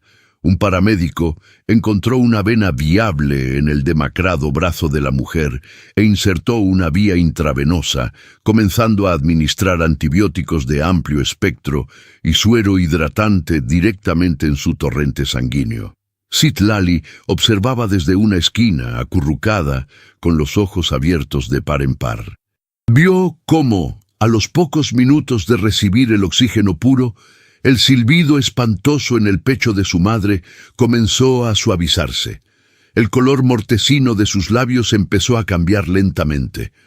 Rosa abrió los ojos, desorientada, sintiendo por primera vez en semanas que el aire entraba limpiamente a sus pulmones. «Tranquila, señora Rosa, está usted en buenas manos», dijo el doctor Mendoza, ajustando el monitor cardíaco. «La vamos a trasladar a nuestro hospital. Va a estar en una habitación cómoda, limpia, y la vamos a curar por completo. A usted y a su hija no les faltará nada». Desplegaron una camilla de rescate ultraligera, colocaron a Rosa con extremo cuidado y la sacaron de la choza. Citlali caminaba pegada a la camilla, aferrando la mano de su madre con fuerza, aún sin poder creer lo que estaba pasando. Cuando llegaron a la ambulancia, el interior parecía una nave espacial llena de luces, monitores y superficies esterilizadas. Subieron a Rosa y el doctor Mendoza le hizo una seña a la niña para que subiera con ellos. Mientras las puertas de la ambulancia se cerraban, Citlali giró la cabeza hacia atrás. A unos metros de distancia, estacionada en silencio bajo la sombra de un árbol raquítico, estaba una de las SUV negras. El cristal de la ventana trasera bajó apenas unos centímetros. En la penumbra del interior del vehículo, Citlali pudo distinguir unos ojos oscuros que la observaban fijamente. No reconoció al hombre elegante que había chocado con su cartón el día anterior. Ahora, los ojos de Javier Montenegro estaban enrojecidos y su rostro marcado por el cansancio. Javier la miró. Citlali no sabía quién era, pero en un instinto puro e inexplicable, la niña levantó su pequeña mano sucia y le dedicó un levísimo asentimiento con la cabeza antes de que las puertas de la ambulancia se cerraran por completo y las sirenas, ahora encendidas, comenzaran a aullar, abriéndose paso fuera de la miseria. En el interior de la camioneta blindada, Javier recargó la cabeza contra el asiento de cuero, cerrando los ojos con fuerza. Una lágrima solitaria trazó un camino limpio sobre su mejilla. Había salvado a Rosa, pero sabía, con una certeza aplastante, que su trabajo apenas comenzaba. «¿A dónde vamos ahora, señor Montenegro?», preguntó Mateo desde el asiento del conductor, mirando a su jefe por el retrovisor con un respeto renovado. Javier abrió los ojos. La tristeza había desaparecido, reemplazada por una frialdad férrea y letal. El tiburón corporativo había regresado, pero su objetivo había cambiado para siempre. «A la Torre Mayor, Mateo. Tenemos una junta de accionistas y voy a hacer arder el edificio». 48 horas después de haber desaparecido del mapa corporativo, Javier Montenegro cruzó las puertas dobles de cristal esmerilado de la sala de juntas del piso 50 en la Torre Mayor. El ambiente en la inmensa habitación de paredes de caoba y ventanales panorámicos era tan tenso que parecía a punto de estallar. Sentados alrededor de la gigantesca mesa de mármol negro, se encontraban los miembros de la junta directiva y los principales accionistas de Montenegro Holdings. Eran hombres y mujeres de edad madura, vestidos con trajes de miles de dólares, cuyos rostros reflejaban una mezcla de indignación y avaricia frustrada. Cuando Javier entró, el murmullo de quejas cesó abruptamente. El magnate no llevaba su habitual traje de 3 piezas. Vestía un pantalón de vestir negro y una camisa blanca de cuello abierto, sin corbata, con las mangas remangadas hasta los codos. A pesar de las ojeras que marcaban su rostro, su postura era imponente, irradiando una autoridad que heló la sangre de varios de los presentes. Caminó con paso firme hasta la cabecera de la mesa y se mantuvo de pie, apoyando ambos puños sobre la fría superficie de mármol. El primero en romper el silencio fue Roberto Garza, el vicepresidente de operaciones y el hombre más antiguo de la compañía. Se puso de pie, rojo de ira, arrojando una gruesa carpeta de documentos sobre la mesa. «¿Se puede saber dónde demonios estabas, Javier?», estalló Garza, olvidando las formalidades. El consorcio suizo se retiró. 80 millones de dólares tirados a la basura porque el CEO de esta compañía decidió desaparecer en el aire el día de la firma. Las acciones de la empresa cayeron un 4% esta mañana por los rumores de tu inestabilidad. Exigimos una explicación inmediata o convocaremos una votación extraordinaria para removerte de la dirección hoy mismo. Los murmullos de aprobación resonaron alrededor de la mesa. Todos miraban a Javier como lobos hambrientos esperando ver caer al macho alfa. Javier no parpadeó. Dejó que el eco de los gritos de Garza se desvaneciera en el aire climatizado de la sala antes de hablar. Cuando lo hizo, su voz era baja, rasposa y cargada de una amenaza latente que hizo temblar los cristales. La explicación es simple, Roberto.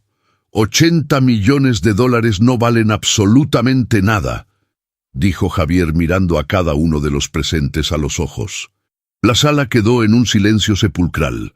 Varios accionistas intercambiaron miradas de incredulidad, pensando que el magnate había perdido la razón por completo.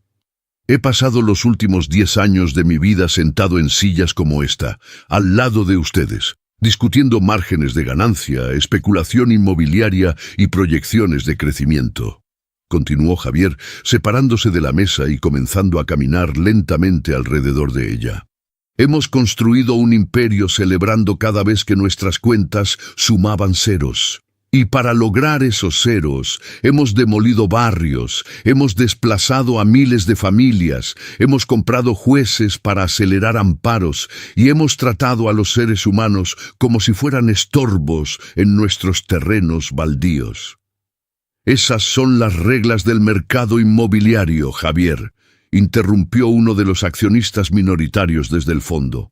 Nosotros generamos progreso, nosotros urbanizamos. ¿Progreso? Javier soltó una carcajada amarga, carente de cualquier humor. Se detuvo detrás de la silla del accionista que había hablado, inclinándose hacia él. Déjame contarte sobre nuestro progreso. Hace 2 días vi nuestro progreso de cerca. Vi a una niña de 7 años, descalza y desnutrida, arrastrando 30 kilos de cartón en su espalda por la avenida Juárez, rompiéndose la columna vertebral, sufriendo humillaciones y arriesgando su vida. Javier alzó la voz, su tono volviéndose cada vez más duro y acusador, llenando cada rincón de la sala. ¿Saben por qué lo hacía? Para ganar 22 pesos, 22 miserables pesos. Lo necesario para comprar 1/3 de un jarabe de mierda para intentar que su madre no muriera ahogada en sus propias flemas en una casa hecha de la misma basura que ella recolectaba. Una casa, señores, ubicada exactamente en los terrenos de la zona sur, que nosotros estamos a punto de desalojar con bulldozers y fuerza pública. Nosotros íbamos a destruir lo único que las separaba de dormir en el puto asfalto. La sala enmudeció. El impacto de las palabras de Javier, cargadas de una crudeza que nunca antes se había permitido en ese santuario del capitalismo, los dejó paralizados. Roberto Garza intentó recuperar el control, aclarándose la garganta, incómodo. Javier, es una historia trágica, por supuesto. Es el fallo de los sistemas sociales del gobierno, la pobreza estructural, pero no es nuestro problema. Nosotros somos una empresa privada. Tenemos un deber fiduciario con nuestros inversionistas para maximizar las ganancias. No somos una obra de caridad. Javier regresó a la cabecera de la mesa. Sus ojos brillaban con una furia fría y calculadora. Tienes razón, Roberto.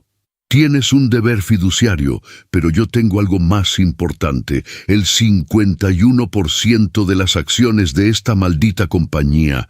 Yo soy el dueño mayoritario. Yo tengo el control absoluto, y a partir de este maldito segundo, las reglas han cambiado. Javier tomó la carpeta que Garza había arrojado, la abrió y sacó el contrato de desalojo de la zona sur. Ante la mirada atónita de todos, tomó la hoja principal, la partió por la mitad con un movimiento rápido y dejó caer los pedazos sobre el mármol negro. Los desalojos de la zona sur quedan cancelados permanentemente, anunció Javier con voz de trueno. No solo eso, esos terrenos serán cedidos en propiedad a las familias que ya los habitan. ¡Estás loco! ¡Eso es un suicidio financiero! ¡Te vamos a demandar!, gritó Garza golpeando la mesa con el rostro desfigurado por la rabia. Estás destruyendo el trabajo de años. Demándenme. Llevaré a mis abogados contra los suyos y los arrastraré por los tribunales durante 1 década, hasta sangrarlos en gastos legales, respondió Javier, inclinándose hacia adelante con una sonrisa depredadora que no había perdido su filo, pero que ahora mordía hacia el otro lado. Y no he terminado. Montenegro Holdings va a crear una fundación paralela a partir de hoy.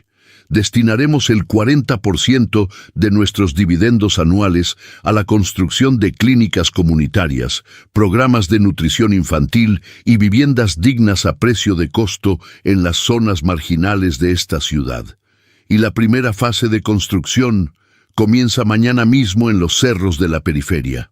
Varios accionistas se levantaron de sus sillas, recogiendo sus portafolios, furiosos y murmurando insultos.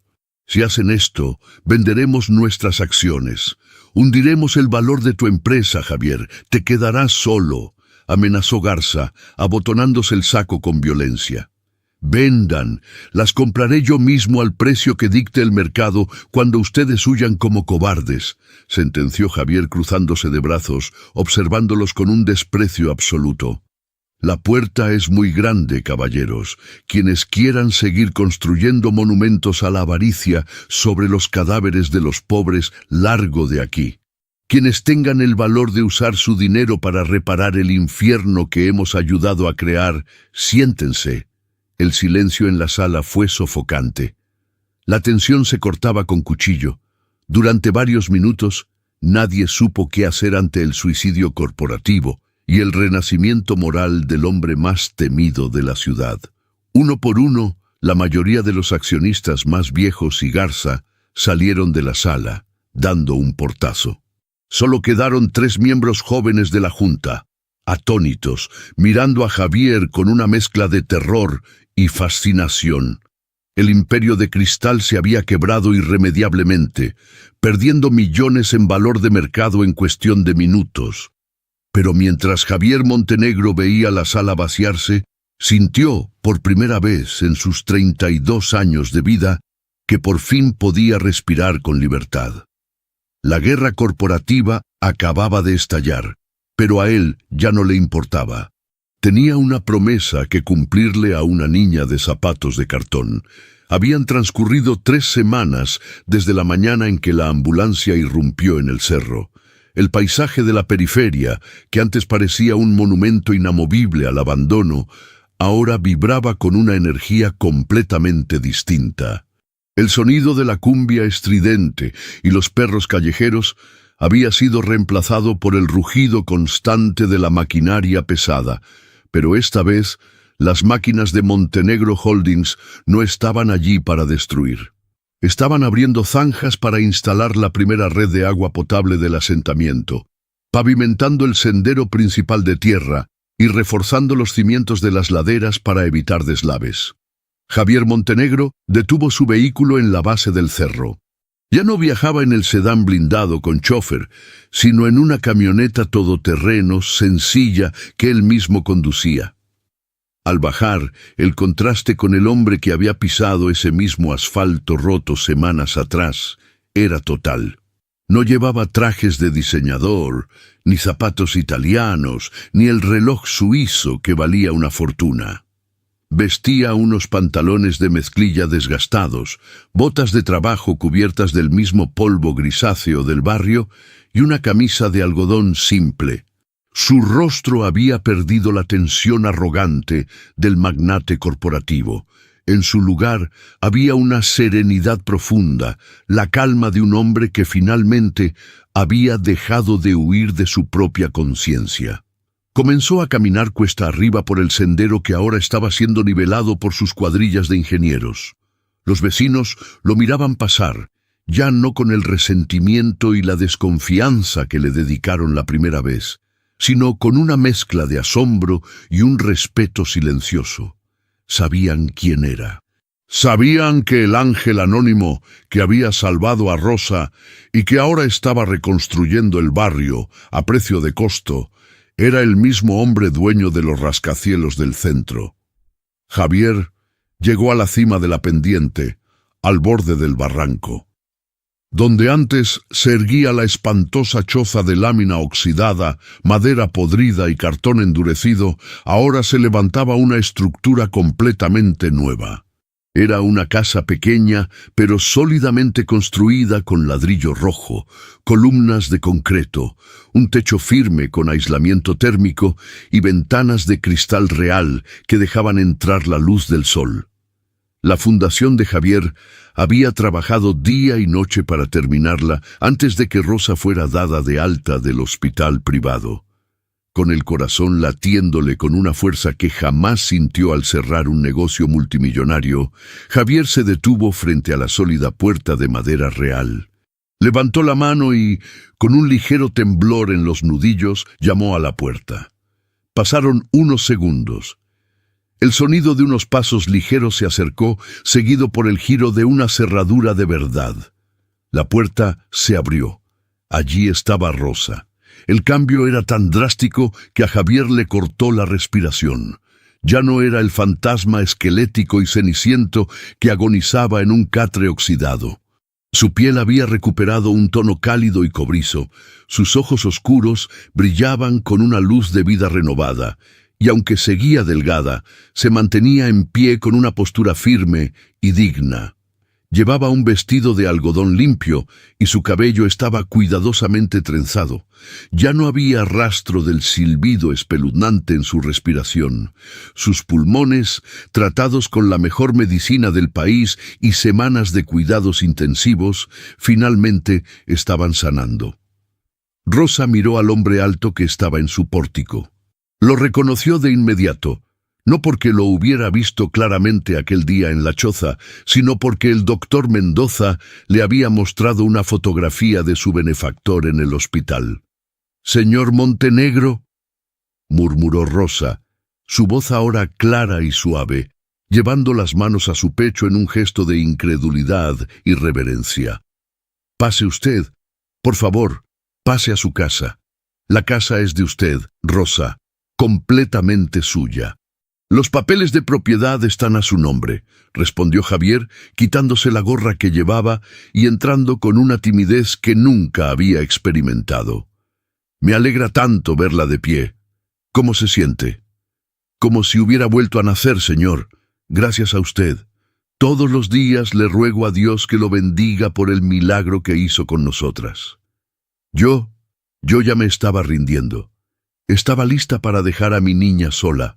Usted nos salvó la vida.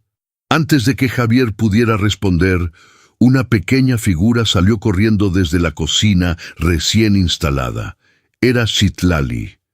Llevaba unos pantalones de mezclilla limpios, tenis de lona nuevos que se ajustaban perfectamente a sus pies, y una camiseta azul. Su cabello estaba limpio, brillante y suelto. Al ver a Javier, la niña se detuvo en seco en medio de la sala. Sus grandes ojos de obsidiana se abrieron de par en par, analizando el rostro del hombre. Citlali lo miró de arriba a abajo, miró sus botas de trabajo empolvadas y luego miró su rostro. El recuerdo de la avenida Juárez cruzó por su mente brillante. «Tú eres el señor de los zapatos brillantes, el que estaba enojado en la calle Grande», dijo Citlali, señalándolo con un dedito sin una pizca de miedo. «Y también eres el de la camioneta negra, el que me miró cuando me subí a la ambulancia». Javier sintió un nudo en la garganta tan apretado que casi le dolía. Sonrió, una sonrisa triste pero genuina, y se arrodilló lentamente en el piso de loseta brillante hasta quedar exactamente a la altura de los ojos de la niña de 7 años. «Sí, Citlali, soy yo», dijo Javier, su voz temblando ligeramente. «Y no estaba enojado contigo ese día. Estaba ciego. Caminaba por la ciudad creyendo que era el dueño del mundo, sin ver lo que realmente importaba. Hasta que tropezaste conmigo». Javier extendió sus manos, grandes y fuertes, y tomó con inmensa delicadeza las pequeñas manos de Citlali. Aún se podían sentir las asperezas y los pequeños callos formados por las cuerdas de Ixtle y el cartón, cicatrices de una guerra que ninguna niña debería pelear. «¿Tú crees que yo te salvé a ti y a tu mamá pequeña?», continuó Javier, mirándola a los ojos con una sinceridad absoluta. «Pero la verdad es otra. Cuando te vi cargando ese bulto de cartón inmenso en tu espalda, cuando vi cómo la calle te lastimaba y tú seguías adelante sin rendirte, no pude evitar seguirte. Caminé detrás de ti todo el camino desde el centro hasta aquí. Me escondí allí afuera, junto a la camioneta vieja, y las escuché». Rosa ahogó un grito de sorpresa, cubriéndose la boca con las manos. Citlali ladeó la cabeza, escuchando atentamente. «Vi cómo ese miserable te robó en la báscula». Javier tragó saliva, luchando contra las lágrimas que amenazaban con desbordarse. «Escuché cuando le dijiste a tu mamá que habías ganado 22 pesos, y escuché que necesitabas 60 para comprarle un jarabe y que no se muriera. 22 pesos. Javier bajó la cabeza por un segundo, incapaz de sostener la mirada pura de la niña, aplastado por la vergüenza de su propio pasado. «Yo tenía 800 millones de dólares, Rosa», dijo Javier, girando el rostro hacia la madre, con las lágrimas finalmente rodando por sus mejillas. «Yo era el hombre que firmaba los papeles para destruir barrios como este, para construir plazas comerciales para ricos. Yo era el sistema que empujaba a su hija a romperse la espalda descalza en el asfalto. Yo era el monstruo. Y cuando vi a Citlali contar esas monedas de cobre, mi mundo entero se hizo pedazos.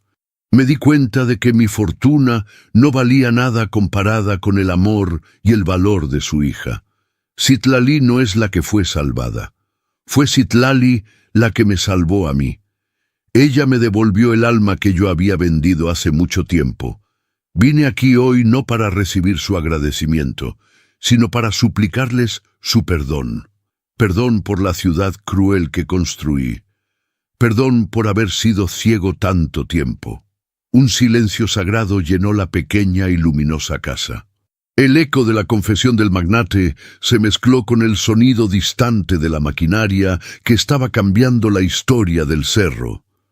Rosa, con el rostro bañado en lágrimas de empatía y compasión, se acercó a Javier.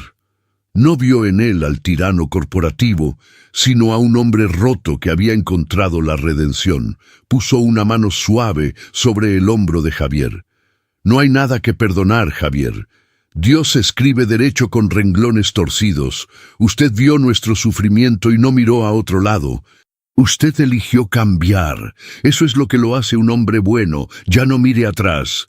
Citlali soltó las manos de Javier, dio un paso al frente y, rompiendo toda barrera, envolvió sus pequeños brazos alrededor del cuello del hombre millonario en un abrazo apretado, cálido y lleno de una fuerza infantil inquebrantable.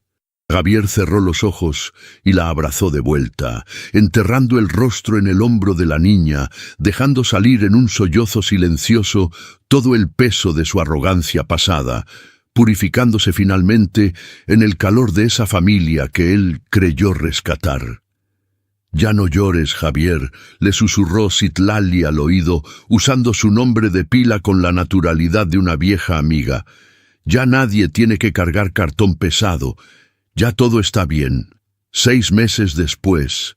La mañana en la Ciudad de México era fresca, y por primera vez en semanas el viento había limpiado el cielo, revelando el majestuoso perfil de los volcanes cubiertos de nieve en el horizonte. En el piso 50 de la Torre Mayor, la oficina de Javier Montenegro lucía irreconocible. Habían desaparecido los cuadros abstractos de cientos de miles de dólares y las botellas de licor de colección. En su lugar, las paredes estaban cubiertas de mapas arquitectónicos, planos de desarrollo urbano sustentable, fotografías aéreas de las periferias en plena transformación y proyecciones de impacto social. Montenegro Holdings había atravesado un huracán financiero. Tras la explosiva junta de accionistas y el cambio radical en sus políticas, las acciones cayeron en picada durante el primer mes.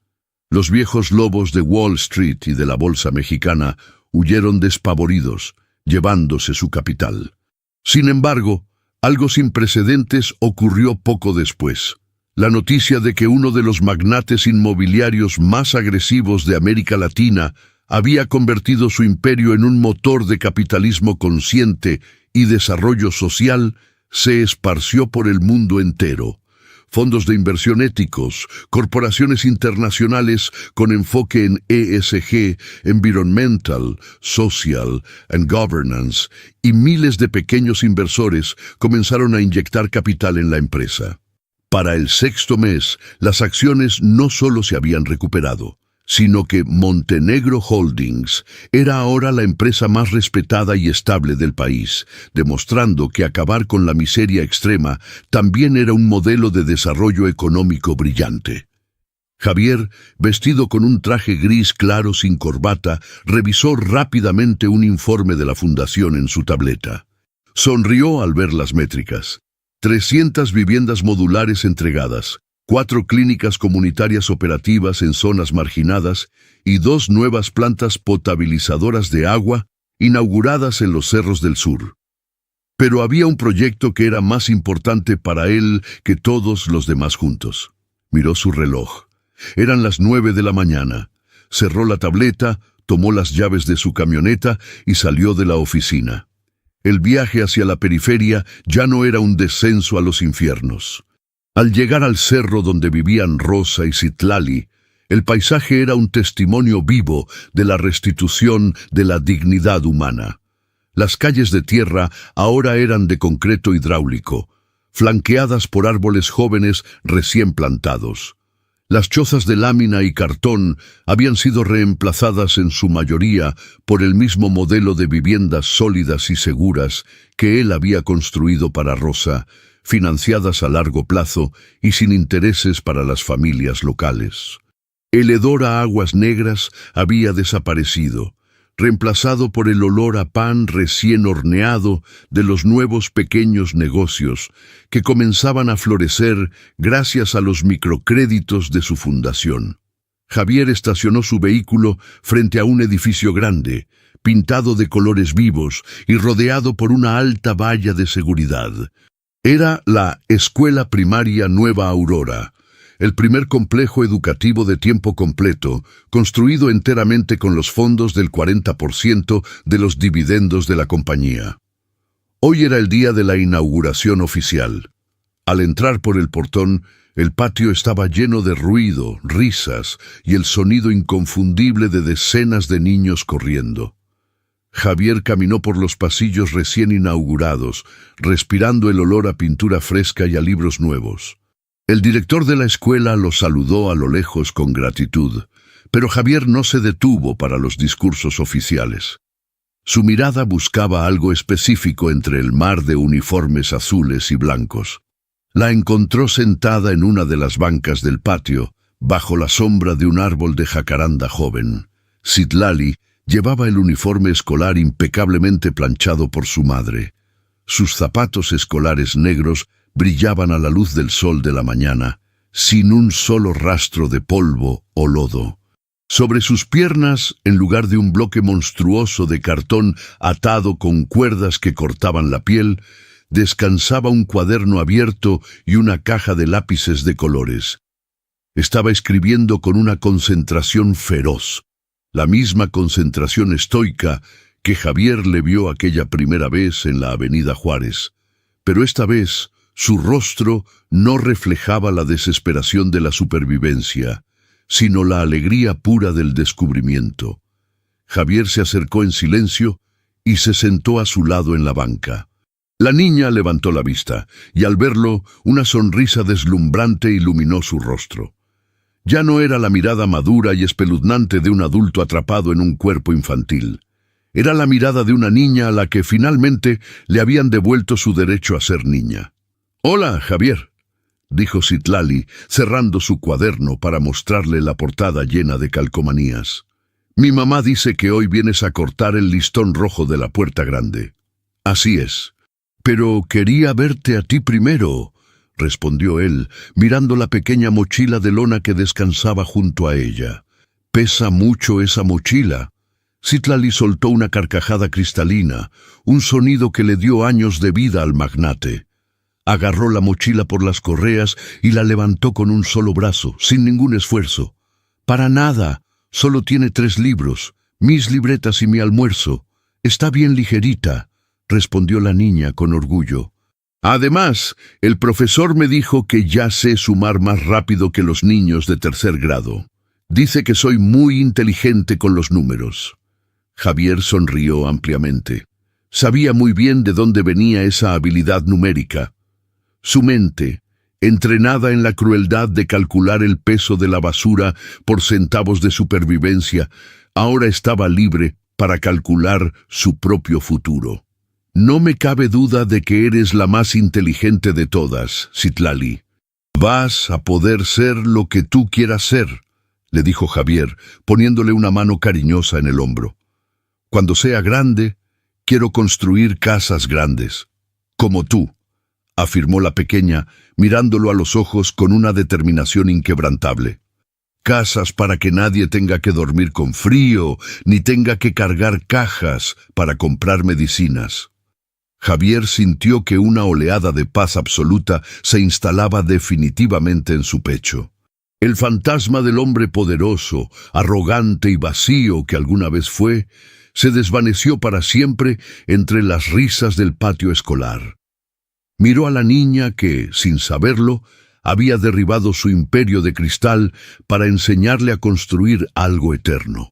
No necesitaba 800 millones de dólares para ser rico. Su verdadera fortuna estaba sentada junto a él, sumando números en un cuaderno bajo la sombra de una jacaranda. «Construiremos esas casas juntos, Citlali», prometió Javier, mirando hacia el cielo despejado de la ciudad. «Tienes mi palabra». La campana de la escuela sonó, clara y fuerte, anunciando el inicio de las clases. Era un sonido nuevo en la periferia, un sonido de esperanza. Citlali tomó su mochila ligera, le dio un rápido abrazo a Javier y salió corriendo feliz hacia su salón, perdiéndose entre sus compañeros. El millonario se quedó sentado un momento más, escuchando la vida fluir a su alrededor, sabiendo que por fin cada segundo de su existencia y cada centavo de su cuenta bancaria tenían un propósito real. El hombre que seguía sobras había encontrado oro puro en el corazón de una niña, y con ello cambió el mundo.